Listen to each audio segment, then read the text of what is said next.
Assalamualaikum warahmatullahi wabarakatuh. Di sini kita akan mempresentasikan untuk matkul Global Political Economy tentang utang Indonesia. Di sini saya Cutnasya Audrey Miranda. Saya Putri Maharani. Saya Iqbal. Saya Syaugi Hairan Burhan. Dan akan diteruskan presentasi pertama oleh Putri Maharani.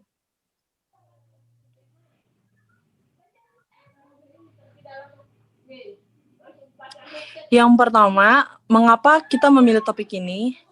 Pemilihan topik ini dikarenakan Indonesia memiliki utang dengan jumlah sebesar 6.074 triliun yang harus dibayar oleh pemerintah Indonesia. Jika dilihat kembali, angka ini setara dengan produk domestik bruto.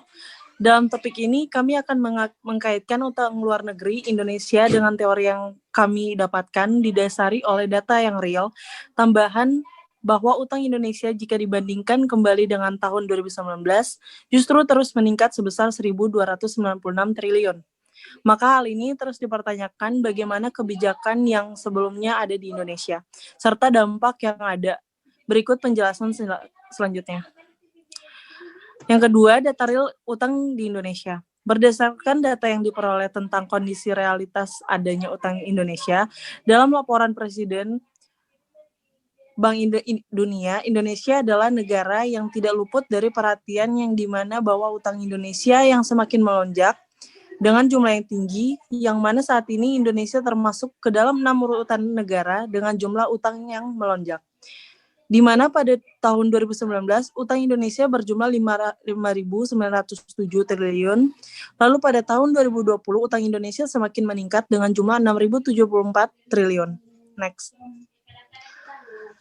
Data real utang Indonesia yang kedua, ada beberapa perhatian yang dapat kita lihat. Memang di satu sisi utang Indonesia digunakan dalam upaya membangun infrastruktur yang dalam tarafnya didorong penarikan sebagian komitmen pinjaman.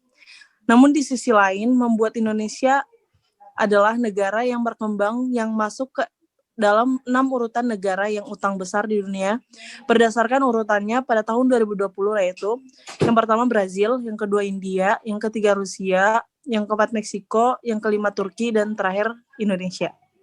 Next. Teori utang luar negeri. Utang luar negeri sendiri juga merupakan sebagian dari total utang suatu negara yang diperoleh dari para kreditor di luar negara. Penerima utang luar negeri dapat berupa pemerintah, kemudian juga perusahaan atau perorangan langsung. Bentuk utang juga dapat berupa uang dari bank swasta, pemerintah negara lain, dan juga lembaga keuangan internasional seperti IMF dan Bank Dunia. Mengapa kami memilih teori ini?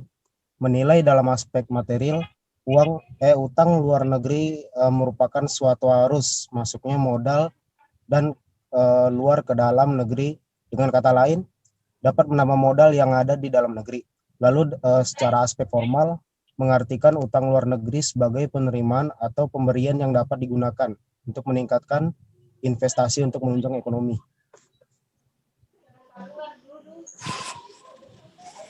Jika dikaitkan dalam teori, negara berkembang seperti Indonesia ini yang sedang melakukan pembangunan di beberapa bidang terhambat pada faktor pendanaan untuk mempercepat gerak pemerintah dalam melaksanakan pembangunan nasional. Maka sumber pendanaan yang digunakan Indonesia salah satunya bersumber dari utang, penggunaan utang sebagai salah satu sumber pendanaan dalam mempercepat pembangunan nasional. Digunakan karena sumber pendanaan dari tabungan dalam negeri jumlahnya sangat terbatas. Sehingga sebagai sumber pendanaan, utang khususnya utang dari luar negeri sangat dibutuhkan untuk memecahkan masalah pembiayaan dalam pembangunan. Utang menjadi alternatif untuk negara berkembang. Teori defisit anggaran. Anggaran pemerintah dalam penerimaan akan sama dengan pengeluaran, sehingga anggaran akan selalu terlihat dalam kondisi yang seimbang. Namun ada waktu anggaran pemerintah tidak selalu dalam keadaan seimbang. Ada kalanya surplus dan ada kalanya defisit. Terjadinya defisit atau surplus anggaran ditandai dengan item penyeimbang baik dalam penerimaan maupun pengeluaran, sehingga akan terlihat terjadinya ketidakseimbangan antara pengeluaran dan penerimaan. Selanjutnya, Teori lainnya yaitu sebab-sebab terjadinya defisit anggaran terdiri dari A. Mempercepat pertumbuhan ekonomi. Untuk mempercepat pembangunan diperlukan investasi yang besar dan dana yang besar pula. Apabila dana yang dalam negeri itu tidak mencukupi, biasanya negara ini melakukan pilihan dengan meminjam ke luar negeri untuk menghindari pembebanan warga negara. Dan apabila kekurangan itu ditutup melalui penarikan pajak. Negara memang dibebani tanggung jawab yang besar dalam meningkatkan kesejahteraan. Lainnya yaitu B. Pemerataan pendapatan masyarakat. Pengeluaran ekstra juga dapat diperlukan dalam rangka menunjang pemerataan di seluruh wilayah, sehingga pemerintah mengeluarkan biaya yang besar untuk pemerataan pendapatan tersebut. Misalnya, pengeluaran subsidi transportasi ke wilayah yang miskin dan terpencil, agar masyarakat di wilayah itu dapat menikmati hasil pembangunan yang tidak jauh berbeda dengan wilayah yang lebih maju. Teori lainnya yaitu C. Melemahnya nilai tukar. Bila suatu negara melakukan pinjaman ke luar negeri, maka negara tersebut akan mengalami masalah bila ada gejolak nilai tukar setiap tahunnya. Masalah ini disebabkan karena nilai pinjaman terhitung dengan valuta asing. Kesimpulan. Dalam hal ini, pengeluaran dalam negeri merupakan salah satu alat intervensi pemerintah terhadap perekonomian yang dianggap paling efektif. Dalam arti konsumsi, barang dan jasa dilakukan pemerintah serta pembiayaan yang dilakukan pemerintah untuk keperluan administrasi, pemerintahan, dan kegiatan-kegiatan pembangunan.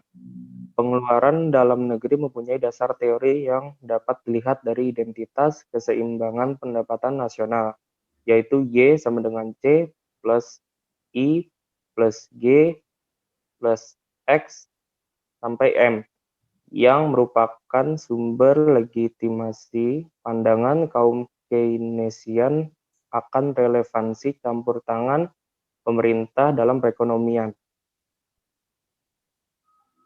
Ditelaah bahwa kenaikan atau penurunan pengeluaran pemerintah akan menaikkan atau menurunkan pendapatan nasional. Banyak pertimbangan yang mendasari pengambilan keputusan pemerintah dalam mengatur pengeluaran.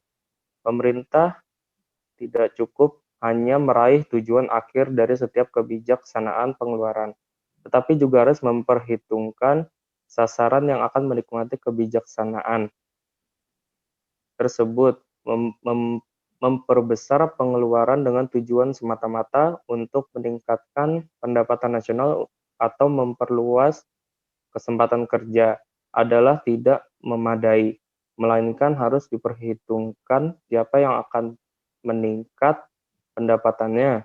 Pemerintah pun perlu menghindari agar peningkatan perannya dalam perekonomian tidak melemahkan kegiatan pihak swasta. Sekian dari kelompok kami. Jika ada salah, mohon maaf dan terima kasih.